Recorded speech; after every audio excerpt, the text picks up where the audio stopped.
ایک صحابی حضرت سعید بن عامر ہیں، حضرت عمر فاروق رضی اللہ تعالیٰ عنہ نے حضرت سعید بن عامر رضی اللہ تعالیٰ عنہ کو گورنر بنانا چاہتا حمص کا. نے کہا میں نہیں بنتا. فرمایا مجھے تم لوگوں نے بنا دیا ہے، خود گورنریاں بھی قبول نہیں کرتے. چلے گئے حضرت سعید بن عامر، گورنر بن گئے، صوبے کے گورنر.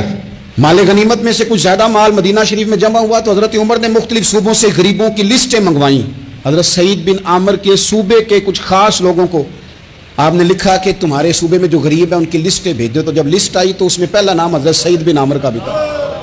کہا ہمارے گورنر کے پاس پہننے کو کپڑا کوئی نہیں، کھانے کو روٹی کوئی نہیں. حضرت عمر بیٹھ کے رو پڑے. فرمایا تمہارا گورنر بھی مسکین ہے.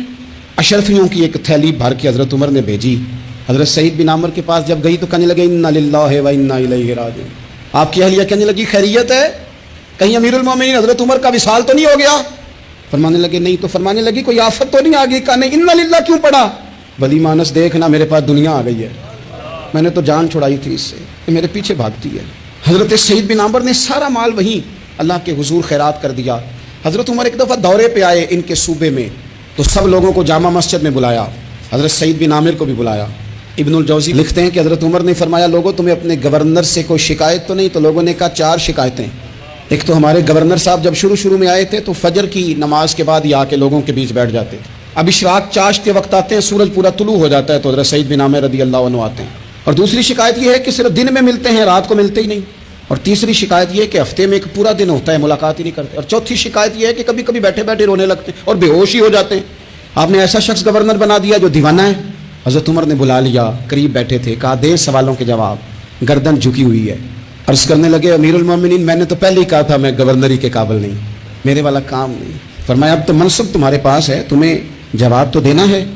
حضرت سعید بن عامر کہنے لگے حضور 4 میرے ساتھ مسئلے ہیں. فرمایا کون سے؟ حضرت سعید بن عامر کہنے لگے آپ سوال دہرائیں میں جواب دیتا ہوں.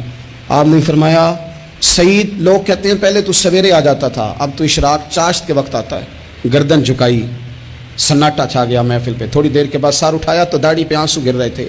فرمانے لگے حضور میرے گھر میں خادم کوئی نہیں، بیوی بیمار ہو گئی ہے. میں نہ سویرے اٹھتا ہوں، آٹا گوندتا ہوں، روٹیاں پکاتا ہوں، گھر میں جھاڑو دیتا ہوں، باہر آنے میں دیر ہو جاتی. پہلے جواب پر ہی لوگ رونے لگے، آنسو نکلنے لگے. حضرت عمر رضی اللہ تعالیٰ عنہ بھی روئے.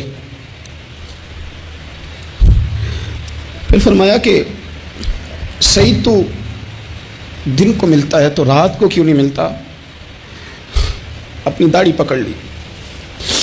کہنے لگے عمر ساری سفید ہو گئی ہے، اب تو لگتا ہے پھل پک گیا ہے، پتہ نہیں وہ کب مجھے کہے گا واپس آ جا.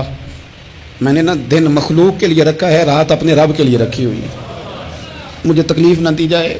گورنر کی بات کر رہا ہوں. پھر کہا سعید یار ہفتے میں ایک دن ملتے کیوں نہیں؟ تو کہنے لگے عمر یہ میرے رب کے ساتھ پردہ ہے، اسے نہ کھولا جائے. میرا پردہ ہے نا، میں نے اپنے رب کے ساتھ اپنے پردے رکھے ہوئے ہیں. فرمایا نہیں آپ بتائیں. حضرت سعید بن عامر کہنے لگے غریب ہوں، ایک ہی جوڑا میرے پاس ہے، میں غریب ہوں. میرے جیسے لوگ ان کے پاس درجنوں جوڑے ہیں اور اس کے باوجود ان کی زبانوں پر شکر اس طرح نہیں آتا جیسے آنا چاہیے. میں نے کہا نا کہ میری اجرت میری محنت سے زیادہ کیوں ہے؟ میرے محسن تیرے احسان سے ڈر لگتا ہے. حضرت سعید بن عامر کہنے لگے ایک جوڑا ہے، ہفتے میں ایک دن دھو کے خشک ہونے کو ڈال لیتا ہوں، پھر بیوی کے کپڑے پہن کے بیٹھا رہتا ہوں. کس طرح گھر سے باہر نکلوں؟ میرا پردہ تھا، میں اپنی غریبیاں لوگوں کے سامنے نہیں رکھنا چاہتا. میں جانوں میرا رب جانے، میں راضی ہوں نا اس کی رضا پہ. اب تو حضرت عمر ہچکیاں لے کے رونے لگے. فرمانے لگے چل آخری سوال کا جواب ہی دے دے، کبھی کبھی روتے ہو تو بے ہوش ہی ہو جاتے ہو. حضرت سعید بن عامر پھر رونے لگے. فرمانے لگے بڑی عمر کا ہو گیا تھا جب کلمہ پڑھا تھا، جب وہ پچھلے گناہ یاد آتے ہیں نا. میرے سامنے لوگوں نے حضرت حبیب بن عدی کو سزا دی تھی مکے میں اور میں اس وقت مسلمان نہیں تھا، میں مدد نہیں کر سکتا. جب وہ وقت یاد آتا ہے تو برداشت سوچتا ہوں کیسے اللہ کے حضور جاؤں گا. دوستو دعا کرنا، یہ وطن جو داتا صاحب کا ہے، جو بابا فرید کا ہے، جو غریبوں کا ہے، کمزوروں کا ہے، مزدوروں کا ہے، اللہ اس ملک کو بھی کوئی ایسا شخص عطا فرما دے